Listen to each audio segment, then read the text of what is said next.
आखिर में आपसे कह रहा हूं स्पीकर साहब कि यहां पर जितनी नाम निहाद सेकुलर पार्टियों ने हुकूमत के इस इक़दाम की तायीद की, तैयार हो जाइए। ये हुकूमत जो करती है ना, ये दोबारा दोहराएगी और हम तारीख में देखेंगे कि खुदा ना खास्ता चेन्नई को, अहमदाबाद को, बेंगलुरु को, हैदराबाद को यूनियन टेरिटरी बनाएंगे ये लोग। ये कश्मीर में तो एक एग्जाम्पल बना दिए, ये वहां तजुर्बा किया गया। आज ये सब बैठकर थाली मार रहे हैं। जब लखनऊ यूटी बनेगा, जब बेंगलुरु यूटी बनेगा, जब मुंबई यूटी बनेगा, उस वक्त हाय हाय करेंगे। ये कंसिस्टेंट पॉलिसी आपकी है। इसीलिए सर, मैं होम मिनिस्टर से जो सवालात किया हूं, मैं आपसे पूछना चाहता हूं। और ये 2G से 4G करके आपने एहसान नहीं किया, अमेरिका के दबाव में आपने किया। ब्रैड शर्मन से भारत के सफीर ने मिला, अमेरिका ने स्टेटमेंट दिया और आपने 2 दिन में 4G को बहाल कर दिया।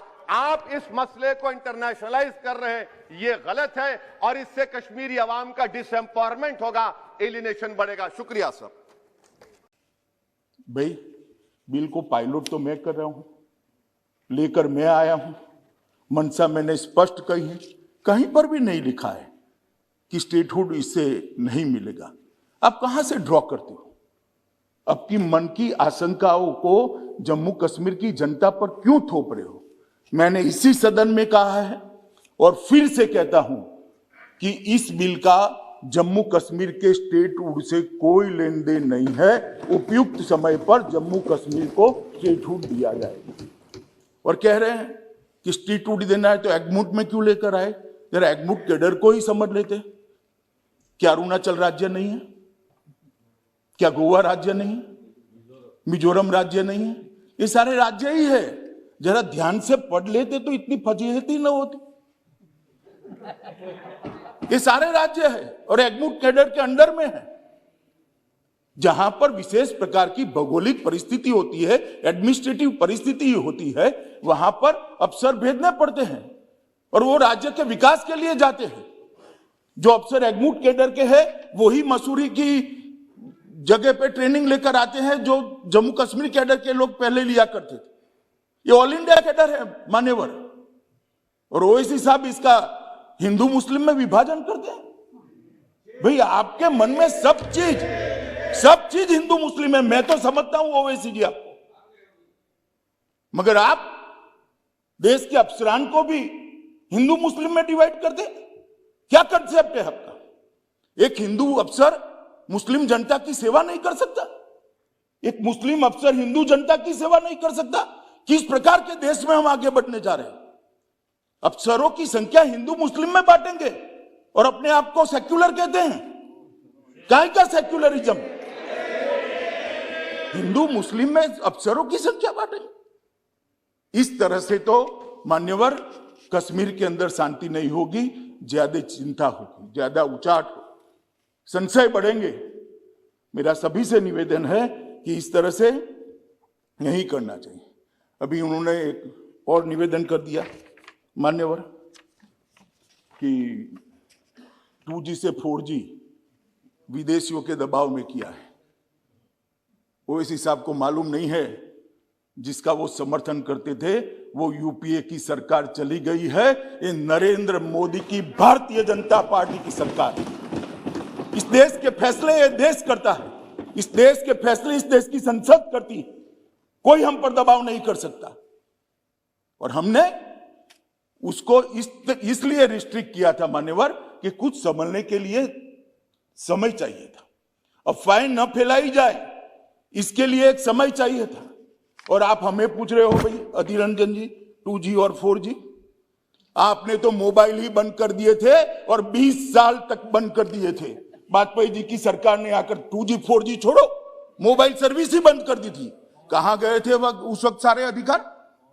मैं आपको पूछना चाहता हूं माननीय, आपके माध्यम से, कहां गए थे सारे अधिकार? जब विपक्ष में बैठते हैं तब अपने समय में क्या किया था वो भी तो थोड़ा याद रखना चाहिए, वरना फिर सुननी पड़ेगी। मान्यवर, ये हमें 4G और 2G का कह रहे। मैं अभी भी कहता हूं कि सबसे बड़ा नागरिक का अधिकार है सुख और शांति से रहने का, सलामती के साथ रहने का। सलामती जहां नहीं होगी वहां सारे अधिकारों का कोई मतलब नहीं। ये नई फैशन शुरू हो गई। मान्यवर, मैं कहना चाहता हूं कि ये जो लोग कह रहे हैं कि हम विदेश के दबाव में आकर कह रहे हैं, मैं उनको पूछना चाहता हूं कि किसके दबाव के अंदर धारा 370 को इतने समय तक चालू रखा आपने? ये तो जरा बता दीजिए, किसका दबाव था? कौन प्रेशराइज करता था? अभी किसी ने कह दिया बड़े बड़े साहित्यिक शब्दों के साथ कि शासन का जनता से वादा था, एक एग्रीमेंट था।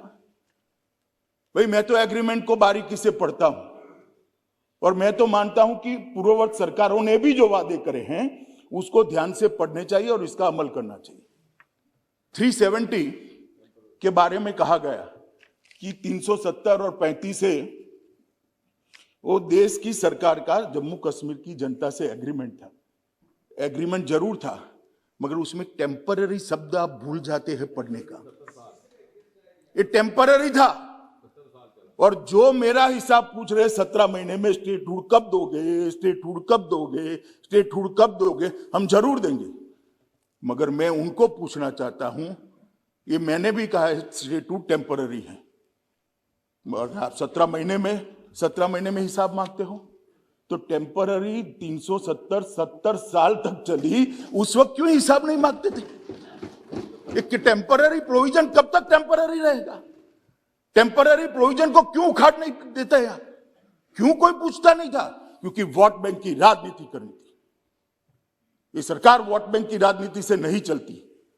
ये सरकार देश के हित में फैसले करती है। ये सरकार देश के भविष्य को सुधारने के लिए है।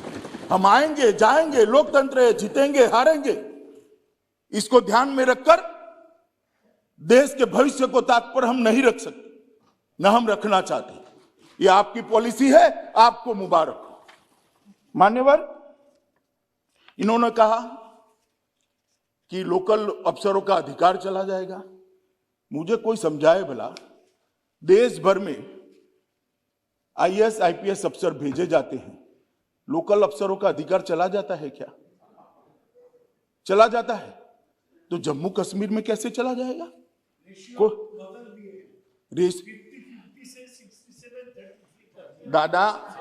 दादा आप ज्यादा पढ़ नहीं सकते, अब मैं समझ रहा हूं। देश भर में यही रेशियो है। आपके बंगाल में भी ये है। क्यों अलग रखना? कश्मीर देश का हिस्सा नहीं है? कश्मीर देश का हिस्सा नहीं है क्या? क्यों अलग रखना? और क्या कश्मीरी युवा को देश की ऑल इंडिया कैडर में आने का अधिकार नहीं है? अगर स्कूलों में पढ़ाते, स्कूल जला न दिए गए होते, मदरसों के अंदर बच्चों को जाने के लिए मजबूर न करते, तो कश्मीर के बच्चे भी आज आईएएस और आईपीएस अफसर बने होते। स्कूल किसके टाइम में जल गए? और मेरा हिसाब ले रहे हैं, मुझसे हिसाब मांग रहे हैं। कितने लोग मर गए, ये हो गया, वो हो गया। मनीष भाई, कांग्रेस का शासन याद करो क्या होता था। हजारों लोग मारे जाते थे, सालों तक कर्फ्यू रहता था। और परिस्थिति का आंकड़ों के आधार पर जरा आकलन करो। मैं इसमें जाना नहीं चाहता, क्योंकि तू मैं होती है। कश्मीर में शांति बहुत बड़ी चीज है, और जो अशांति का समय था उसको मैं याद भी करना नहीं चाहता। भगवान करे कभी ऐसी अशांति वहां न हो, और नहीं होगी, क्योंकि अब हमारा शासन है। मान्यवर, मसूदी साहब कहते हैं कि 80% जगह पर डायरेक्ट रिक्रूट रखें। तो भाई, डायरेक्ट रिक्रूट पर क्यों भरोसा?